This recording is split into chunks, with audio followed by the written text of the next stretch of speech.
നമസ്കാരം, VCV ന്യൂസിലേക്ക് സ്വാഗതം. ഞാൻ VC മനോജ്. ആദ്യം പ്രധാന വാർത്തകൾ നിങ്ങൾക്കായി അവതരിപ്പിക്കുന്നത് ഓരോ വസ്ത്രങ്ങൾക്കും ഒരു കഥയുണ്ട്. ആഘോഷത്തോളം വളർന്ന സ്വപ്നങ്ങളുടെ കഥ.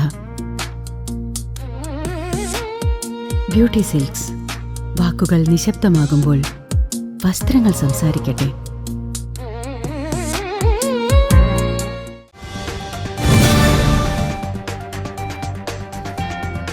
ഓപ്പറേഷൻ തൂഫാന്റെ ഭാഗമായി ചെറുതുരുത്തി പോലീസ് നടത്തിയ വ്യാപകമായ പരിശോധനയിൽ കഞ്ചാവും നിരോധിത പുകയില ഉൽപ്പന്നങ്ങളുമായി 3 പേർ പിടിയിലായി. പുതുശ്ശേരി പ്രദേശത്തു നിന്ന് കഞ്ചാവ് വിൽപ്പനക്കാരനെയും ദേശമംഗലം സെന്ററിൽ ആയുർവേദ മരുന്ന് ഷോപ്പിന്റെ മറവിൽ നിരോധിത പുകയില ഉൽപ്പന്നങ്ങൾ വിറ്റ 2 പേരെയുമാണ് ചെറുതുരുത്തി പോലീസ് പിടികൂടിയത്. കോഴിത്തീറ്റ ചാക്കുകളിൽ ഒളിപ്പിച്ചാണ് ലഹരി വസ്തുക്കൾ വിപണിയിലെത്തിച്ചത്.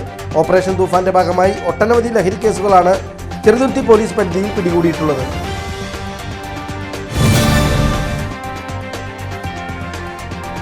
മുള്ളൂർക്കര SN നഗറിൽ നാടിനെ ഭീതിയിലാഴ്ത്തി തെരുവുനായയുടെ ആക്രമണം.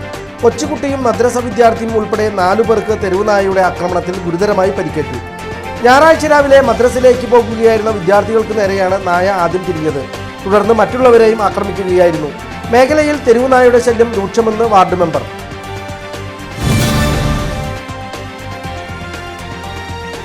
പിതാവ് വാഹനാപകടത്തിൽ മരിച്ചതിന് പിന്നാലെ 2 ദിവസത്തിനുള്ളിൽ 18 ദിവസം മാത്രം പ്രായമുള്ള കുഞ്ഞും മരിച്ചു. വെള്ളറക്കാട് പൊയ്ലി റോഡിൽ തറമേൽഞ്ഞാലിൽ വീട്ടിൽ സുധീഷ് മനുരാധ ദമ്പതികളുടെ മകളെയാണ് ഉറക്കത്തിൽ മരിച്ച നിലയിൽ കണ്ടെത്തിയത്. കഴിഞ്ഞ വെള്ളിയാഴ്ച പുലർച്ചെ 2:30യോടെയാണ് അക്കിക്കാവ് വെച്ച് ബൈക്കും കണ്ടെയ്നർ ലോറിയും കൂട്ടിയിടിച്ച് ബൈക്കിൽ സഞ്ചരിച്ചിരുന്ന 24 വയസ്സുള്ള സുധീഷ് മരിച്ചത്.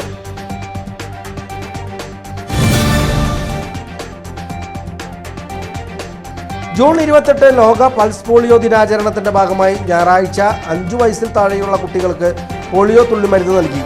വിവിധ കേന്ദ്രങ്ങളിൽ തദ്ദേശ സ്വയംഭരണ സ്ഥാപനങ്ങളുടെ നേതൃത്വത്തിൽ പൾസ് പോളിയോ ഇമ്മ്യൂണൈസേഷൻ സംഘടിപ്പിച്ചു.